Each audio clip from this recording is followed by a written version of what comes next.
now moving ahead to the next two theories of our sociological perspectives. Uh, अब जिस तरह कि आपको पता है, we did classical school of thought, positive school of thought, biological done, psychological done, and we are right now on the sociological perspective. Our sociological perspectives में we have a total of 5 theories.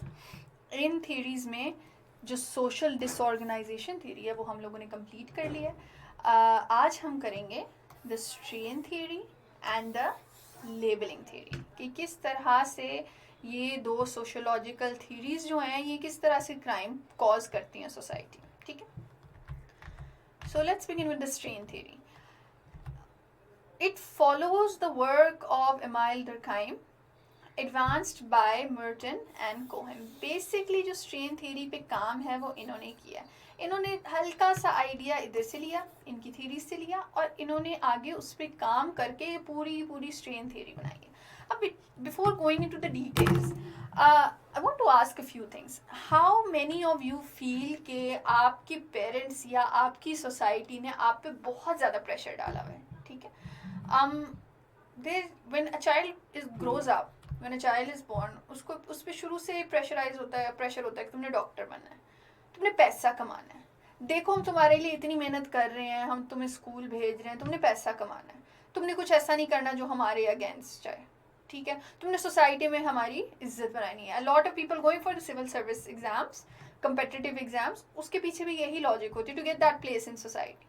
तो what is it. ज़रूरी नहीं कि आप में से कोई, बहुत से ऐसे हैं जो फिर इस एग्जाम की तरफ आ रहे हैं. You are taking the proper means of it, you are taking the institutionalised means, जो एक प्रॉपर तरीका आपके लिए सोसाइटी ने बनाया हुआ है वो चीज़ें अचीव करने के लिए, आप वही ले रहे हैं.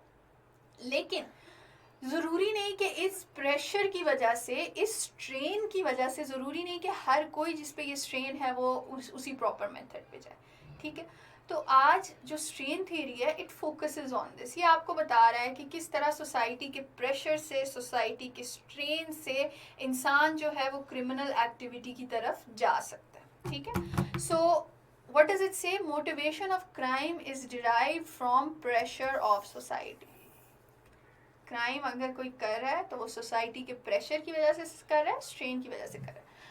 Society lays emphasis on monetary gains. अभी I can relate to this, you can relate to this, everyone can relate to this कि no matter we like it और नॉट, हमारे यहाँ पैसे की बहुत ज़्यादा इंपॉर्टेंस है. और सिर्फ हमारे यहाँ नहीं, एवरीवेयर. नॉर्मली जिसके पास पैसा है या जिसके पास पावर है, लेकिन स्पेशली पैसा, उस इंसान की सोसाइटी में और ही इज्जत होती है और उस इंसान को ही सक्सेसफुल समझा जाता है. ठीक है, weak emphasis on legitimate norms to achieve this is very important.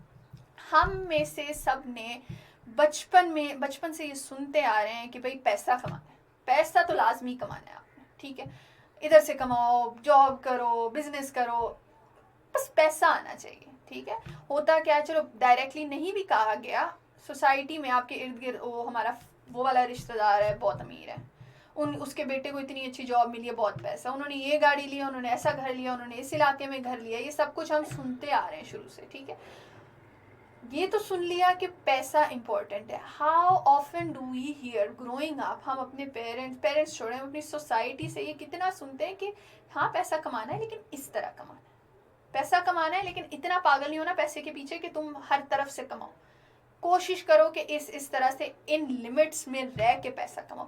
That is what it means here कि बेशक मॉनेटरी गेन्स पे तो सबने बहुत एम्फोसिस दिया, लेकिन लेजिटिमेट नॉर्म्स, सही तरीके पे किसी ने एम्फोसिस नहीं किया कि आपने लेना पैसा कमाना किस तरह. ठीक है, deviance arises due to the conflict between an individual's goals and the legitimate ways of achieving these.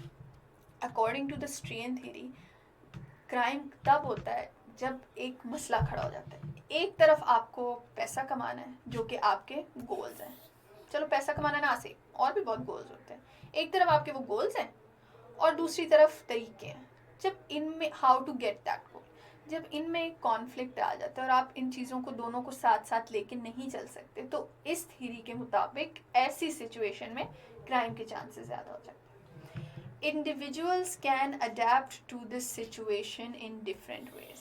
इस थियोरी के लिए इंडिविजुअल्स जब ऐसी सिचुएशन में आ जाते हैं कि उन्होंने काम भी उन्होंने अपना करना है पूरा, लेकिन समझ नहीं आ रही कैसे करें, इस सिचुएशन में आके there are a total of 5 ways that people can adapt to getting, to this situation. We have conformity, we have innovation, we have ritualism, we have retreatism, and we have rebellion. ठीक है, अब a lot of candidates करते क्या है, वो जब इसकी theory पढ़ते हैं ना, वो इन 5 तरीकों को रट्टा लगा लेते हैं और वो इस पे रट्टा लगा लेते हैं, इस सारे पॉइंट्स पे। वो समझते नहीं है कि ये सब है क्या, और ये जो 5 चीज़ें हैं ये क्यों हैं और ये क्या है, और ये किन सिचुएशन में वो इस तरह अडॉप्ट करता है, किन सिचुएशन में वो इस तरह अडॉप्ट करता है। Imagine getting a question like this in your exam, आया नहीं, imagine it, what would you do? For this I would recommend this diagram. ठीक है, मैंने ये डायग्राम स्टडी किया था एंड एक तो आपको याद भी रहता है, ठीक है, कि what does each thing mean, और दूसरा ये कि जब आप ये पेपर में अपने बनाएंगे तो this will be something very good.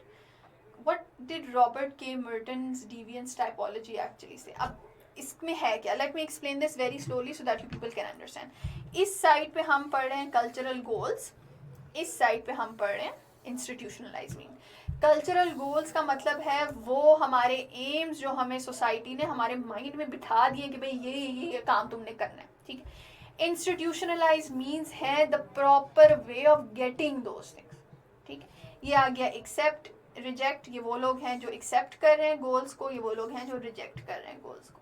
ये वो लोग हैं जो एक्सेप्ट कर रहे हैं मीन्स को, the method of doing it, और ये वो लोग हैं जो रिजेक्ट कर रहे हैं। अब let's go one by one. एक ऐसा इंसान जो कि एक्सेप्ट कर रहा है, सॉरी, जो कि कल्चरल गोल्स एक्सेप्ट कर रहा है, ठीक है, देयर इज अ पर्सन जो कि सोसाइटी के गोल्स एक्सेप्ट कर रहा है कि मैंने ये अचीव करना है, और दूसरा वो ये भी एक्सेप्ट कर रहा है कि मैंने इस तरह से अचीव करना है, मैंने सही तरह से अचीव करना है। वो क्या करता है, वो आ जाता है कन्फर्मिटी के कैटेगरी में। दोज पीपल जो कि गोल भी सही फॉलो कर रहे हैं और मेथड भी सही फॉलो कर रहे हैं, वो ये लोग हैं। These are the people that are causing no trouble in society. ये बिल्कुल सही जा रहे हैं सोसाइटी के स्टैंडर्ड्स के हिसाब से। उसके बाद आ जाते हैं वो लोग जो सोसाइटी के गोल्स तो वो एक्सेप्ट कर रहे हैं, सोसाइटी ने उनको जो गोल्स दिए हैं दे आर एक्सेप्टिंग देम, ठीक है, वो कह रहे हैं कि हाँ ये हमने अचीव करना है, लेकिन वो गोल्स को अचीव करने का जो तरीका है वो उसको नहीं एक्सेप्ट करें। गोल्स एक्सेप्ट करें, तरीका नहीं एक्सेप्ट करें। उस केस में क्या होता है, उस केस में you have innovation. What does innovation basically mean? Innovation means कि वो वही काम करना चाह रहा है लेकिन एक नए तरीके से। This can be taken as a very common example.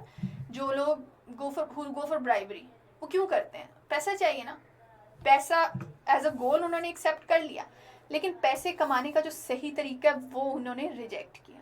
तो उसके केस में क्या आता है, they become innovative, they find a new way of doing it, ठीक है।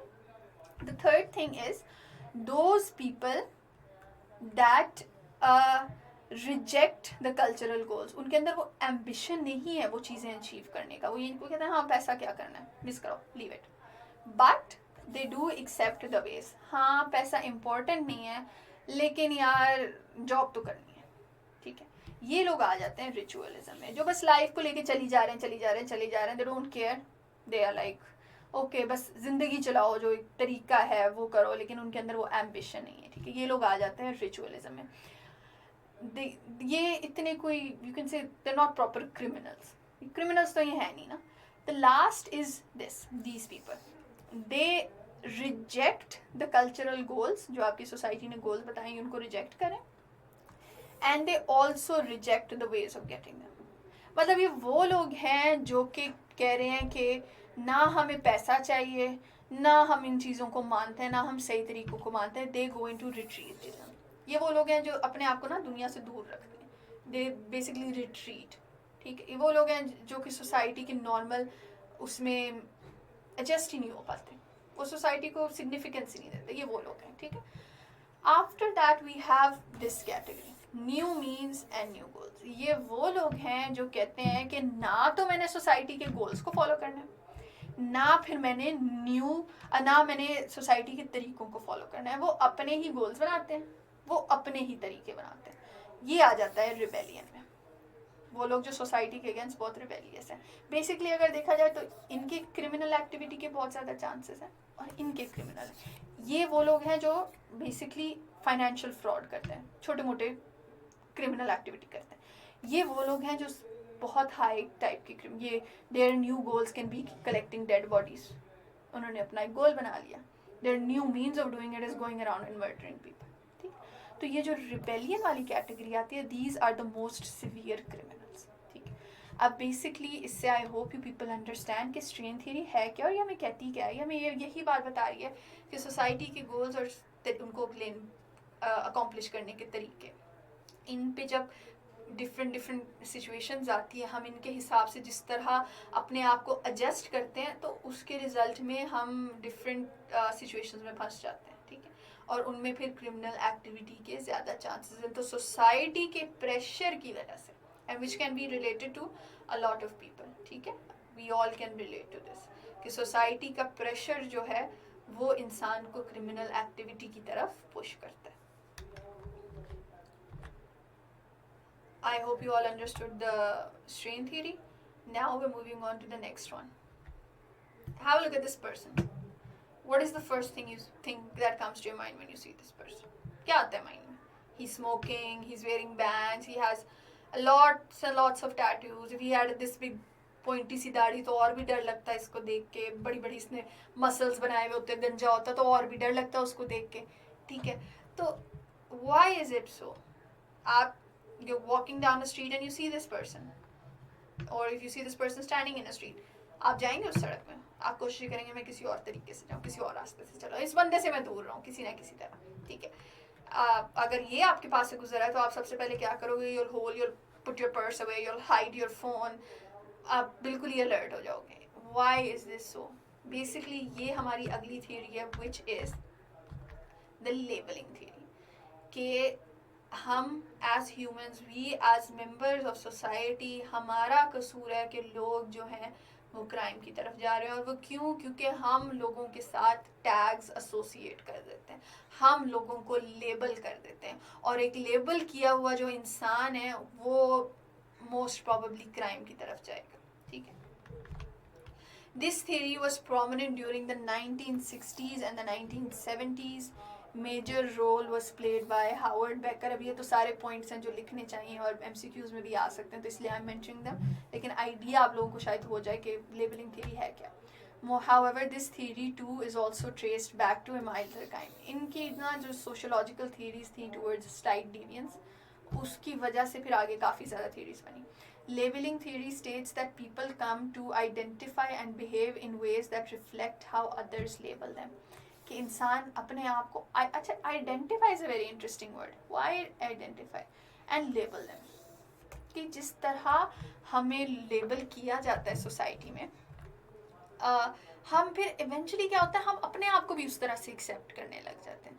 हमें अगर बार बार, let me just give a common example, एक बच्चा है, आप उसको बार बार कहोगे तुम तो हो ही नालायक, तुम तो कुछ कर ही नहीं सकते ज़िंदगी में, तुम you are not good for anything.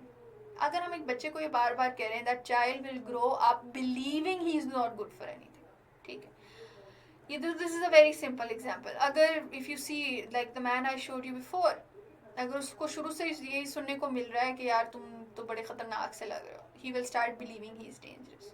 If you tell, क्योंकि इवेंचुअली होता क्या है, वी स्टार्ट, अब इसका जो एक चेन फ्लो बन रहा है ना, ये भी आप लोगों ने वर्ड्स याद रखने हैं। ठीक है, you start off with primary deviance, everyone is human, ठीक है, everyone can make mistakes in life, और वो जो आपकी पहली गलती होती है वो आती है आपकी प्राइमरी डिविएंस में। ठीक है, primary deviance is not a big deal, anyone can do that. Primary deviance basically leads to labelling. होता क्या है कि आपके साथ वो टैग एसोसिएट हो जाते हैं। ठीक है, आपने अगर लाइफ में कोई चोरी कर ली, if you have misbehaved with anyone, ये स्टार्ट होता है स्टार्ट वाले ऑफेंडर्स पे। ये उन लोगों पे अप्लाई होता है जो बिल्कुल नए नए बड़े हो रहे हैं और उनमें वो क्रिमिनल टेंडेंसी बढ़ती जा रही है। ठीक है, तो कि उन लोगों पे अप्लाई होता है, टीनेजर्स पे बहुत ज़्यादा अप्लाई होता है। वो लोग क्या हो जाता है, वो लेबल हो जाता है कि भाई ये तो है ही ख़राब, ये तो बड़ा ख़राब लड़का है। ठीक है, उसके बाद क्या होता है, self fulfilling prophecy. Please use this word, self fulfilling prophecy, ये इस थ्योरी का एक बहुत इंपॉर्टेंट वर्ड है।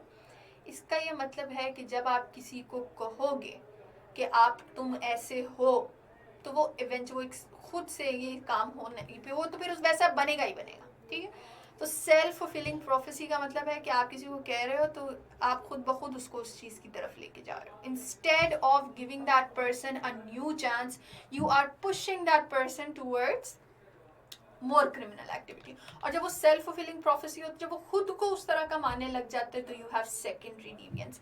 और सेकेंडरी डिवियंस क्या है? This is always a very great level of crime. इसमें बहुत ज़्यादा क्राइम है, ठीक है। इसमें वो डेंजरस क्रिमिनल एक्टिविटी है। यहाँ पे अगर वो स्लाइड को चीज़, छोटी सी चीज़ चोरी करा, तो यहाँ पे he'll rob a बैंक।